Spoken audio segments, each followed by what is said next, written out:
이스라엘 자손 곧 온 회중이 가데스를 떠나 호르산에 이르렀더니 여호와께서 에돔 땅 변경 호르산에서 모세와 아론에게 말씀하시니라. 이르시되 아론은 그 조상들에게로 돌아가고 내가 이스라엘 자손에게 준 땅에는 들어가지 못하리니 이는 너희가 무리바 물에서 내 말을 거역한 까닭이니라. 너는 아론과 그의 아들 엘르아사를 데리고 호르산에 올라 아론의 옷을 벗겨 그의 아들 엘르아살에게 입히라. 아론은 거기서 죽어 그 조상에게로 돌아가리라. 모세가 여호와의 명령을 따라 그들과 함께 회중의 목전에서 호르산에 오르니라. 모세가 아론의 옷을 벗겨 그의 아들 엘르아살에게 입히매 아론이 그 산 꼭대기에서 죽으니라. 모세와 엘르아살이 산에서 내려오니 온 회중 곧 이스라엘 온 족속이 아론이 죽은 것을 보고 그를 위하여 30일 동안 애곡하였더라. 아멘. 사랑하는 성도 여러분, 오늘도 좋은 하루가 시작되었습니다. 오늘 걱정과 근심과 또한 염려보다는 하나님께 온전히 맡기며 또 감사와 기쁨과 찬양의 하루가 되시기를 주님의 이름으로 축복합니다. 읽은 말씀을 가지고 하나님과 친밀하면 모든 순간에 담대합니다 라는 제목으로 묵상한 말 함께 나누겠습니다. 민수기 20장은 이스라엘 백성의 광야 여정 가운데 참 중요한 사건들이 많이 있었습니다. 백성들의 끊임없는 불평과 원망을 계속해서 강조했었죠. 또 모세의 실수가 나온 무리바 사건, 그로 인한 하나님의 심판의 기록이 담겨 있습니다.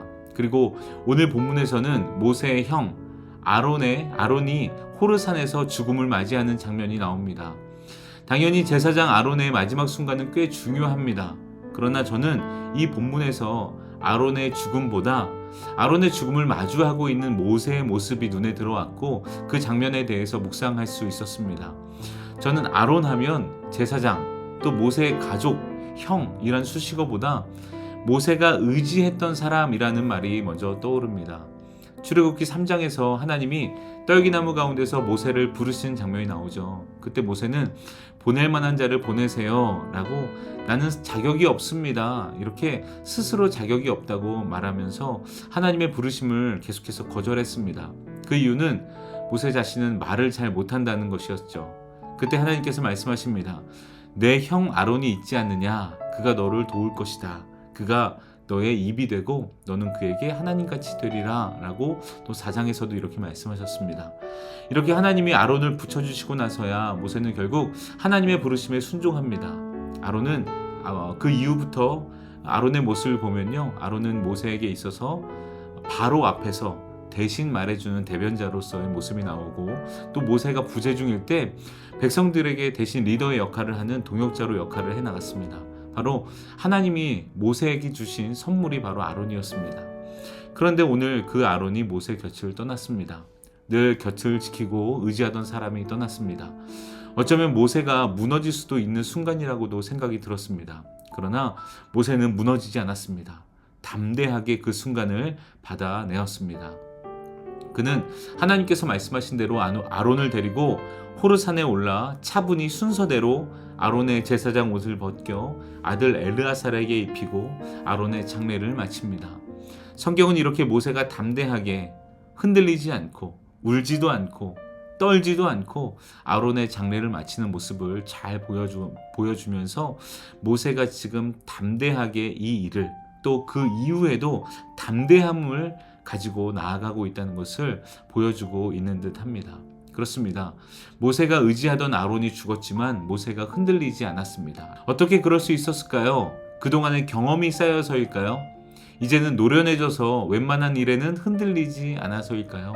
물론 그럴 수도 있습니다. 그러나 본질은 그런 것이 아닙니다. 바로 모세가 담대할 수 있었던 이유는 모세는 오랜 시간 하나님과 함께 걸으며 동행하며 하나님을 깊이 알아갔기 때문입니다. 그리고 그런 하나님을 신뢰했기 때문에 흔들리지 않고 어려운 순간이지만 담대할 수 있었던 것입니다. 광야 40년 동안 수없이 들었던 하나님의 음성, 수없이 순종했던 그 걸음들, 그 안에서 모세는 하나님의 인도하심과 신실하심을 경험했습니다. 처음에는 형 아론을 의지했지만 정말 자신을 붙들고 계시는 분이, 인도하고 계시는 분이 하나님이라는 것을 깨달았을 것입니다. 하나님이 자신을 통해 이 백성을 이끌어가고 계신다는 확신, 자신의 부족함과 실수에도 하나님은 자신을 버리지 않고 끝까지 함께 하신다는 확신, 그런 하나님과의 동행, 그 친밀함이 모세를 담대하게 만든 것입니다. 사랑하는 여러분, 우리도 살아가면서 누군가를 의지합니다. 도움을 주는 사람이 있습니다. 생각만 해도 의지가 되는 사람이 있죠. 나를 이해해주는 가족이 있습니다. 또 신앙의 길에서 함께 걸어주는 또 동역자가 있습니다. 그들이 참 소중합니다. 힘이 됩니다. 그러나 인생에는 그런 도움들이 떠나는 순간이 분명 찾아옵니다. 찾아올 수밖에 없습니다. 때로는 그것들이 예상치 못하게 찾아올 때도 있죠. 그때 우리는 흔들립니다. 이제 어떻게 해야 하나, 누굴 의지하며 이 세상을 살아갈 수 있지? 라는 그런 생각이 들 수 있습니다. 하지만 여러분 기억하십시오. 우리 삶의 담대함은 사람으로 인함이 아니라 하나님과 동행할 때, 하나님을 깊이 체험하고 경험하고 그 하나님과 동행할 때 담대함이 주어지는 줄 믿습니다. 물론 그것이 사람을 통해서 알아가고 또 사람을 통해서도 주어지지만 궁극적으로 하나님의 인도하심, 하나님의 신실하심이 우리 삶을 지탱해주고 있고 여전히 담대하게 믿음의 길을 걷도록 하는 힘인 줄 믿습니다. 하나님과 친밀한 사람은 어떤 순간에도 담대할 수 있습니다. 어떤 사람은 나이 들면서 담대해졌다고 생각합니다. 경험이 많아져서 이제는 산전수전 다 겪어서 담대할 수 있다고 생각합니다. 하지만 진짜 담대함은 거기서 오지 않습니다. 진짜 담대함은 하나님을 깊이 알 때, 그런 하나님과 동행할 때 나오게 되는 줄 믿습니다. 말씀을 읽으며 하나님을 발견하고 말씀 속에서 발견한 하나님과 기도로 깊은 사귐의 시간을 갖는다면 의지하던 사람이 떠나는 순간에도, 도움의 손길이 사라지는 순간에도 하나님이 지금도 여전히 나와 함께 하시니 괜찮아 라고 말할 수 있게 됩니다. 잊지 마십시오. 하나님과 친밀하면 어떤 순간에도 담대할 수 있습니다. 포기하지 않을 수 있습니다. 어떤 순간에도 완전히 넘어지지 않을 수 있습니다. 그러니 모세처럼 하나님께 묻고 하나님의 말씀을 듣고 순종하고 때로는요 하나님 안에서 실망도 해보고 이렇게 하나님과 친밀한 삶을 나누시고 누리시기를 바랍니다. 여러분, 그러면 우리는 어떤 순간, 모든 순간에 담대할 수 있게 됨을 믿습니다.